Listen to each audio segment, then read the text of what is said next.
So when we're trying to play the backhand trickle boast, we're trying to play it in a very similar way to the forehand, and that means we're going in with the racket head above the ball, and we're showing our opponent that we've got the opportunity to hit the ball to the back of the court.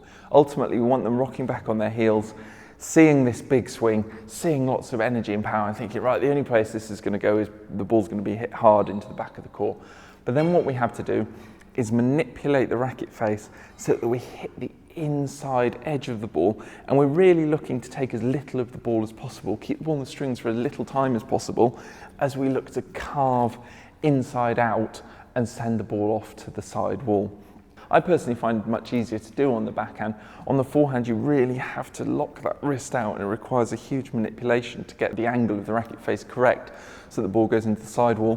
Whereas on the backhand side, you're actually just swinging inside out, and it requires you keep your arm bent and just swing inside there so the ball runs off into the sidewall. So I'll give you a quick demonstration.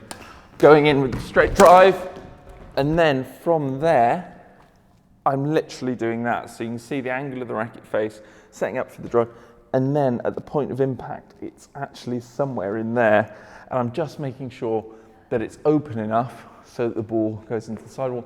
And obviously I've got to try and keep the ball above the tin. That's a key element when playing the trickle boast, but you're coming inside out there to be able to keep the ball above the tin. You can actually get much closer to the ball on the backhand side. I find it works quite well. People can end up thinking you're going to hit the cross court. So by getting into the channel and setting up like this, people start to cover the cross court, and then by doing that, the ball suddenly dies into the front of the court. So you can actually end up running through it a little bit. And the thing about running through it also gives your opponent a direct line to the ball, so you're not going to give a stroke away if you don't quite get it right.